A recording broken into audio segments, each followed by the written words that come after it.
It's on 40 in my right car. Business change, yeah, I like I ain't all this. Getting money, nigga, that my main focus.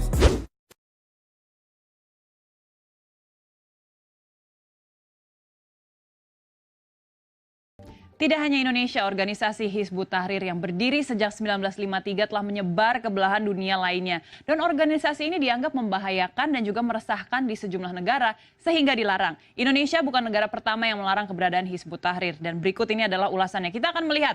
Kita akan pergi ke negara yang pertama yaitu Jerman, di mana di tahun 2003 pemerintahan Menteri Dalam Negeri Otto Schily, Hizbut Tahrir ini dilarang untuk melakukan kegiatan apapun. Dan melarang organisasi tersebut karena dianggap telah menyebarkan kebencian. Dan tidak hanya di Jerman, kita akan menuju ke negara berikutnya yaitu Turki, di mana di tahun 2009 Turki juga melarang Hizbut Tahrir karena dianggap mengancam keamanan negara. Dan di tahun 2009 ini Satuan Keamanan Negara Turki menangkap sekitar 200 warga yang dicurigai terkait dengan Hizbut Tahrir. Hingga saat ini aksi penangkapan para anggota Hizbut Tahrir masih terus dilakukan.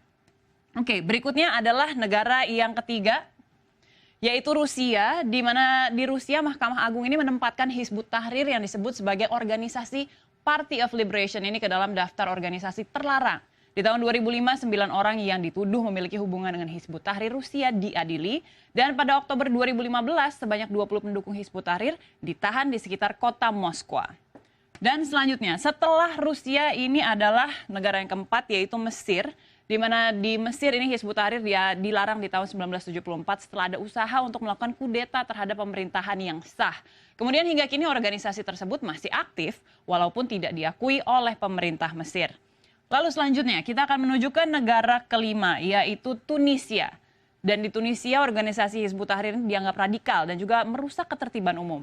Pengadilan militer diminta untuk melarang keberadaan organisasi tersebut. Di tahun 2016 pengadilan setempat memberlakukan pelarangan Hizbut Tahrir.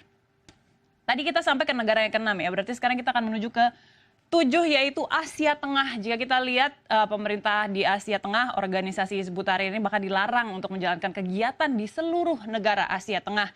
Seperti Uzbekistan, kemudian Kirgistan, Tajikistan, dan juga Kazakhstan. Pasalnya Hizbut Tahrir dianggap telah menyuplai senjata ilegal untuk operasi teroris di Asia Tengah. Kemudian selanjutnya kita menuju ke negara yang ke-8 yaitu Indonesia. Di tanggal 8 Mei, pemerintah resmi membubarkan Ormas Hizbut Tahrir Indonesia. Menko Polhukam Wiranto mengatakan kegiatan yang dilaksanakan HTI terindikasi kuat telah bertentangan dengan tujuan, asas, serta ciri dalam Pancasila dan Undang-Undang Dasar 1945. Kita sedikit kembali. Tadi saya sempat terlewat sedikit di mana nomor 6 masih ada satu negara lagi yaitu Bangladesh. Di Bangladesh ini pemerintahnya menyatakan Hizbut Tahrir dilarang karena mengancam perdamaian.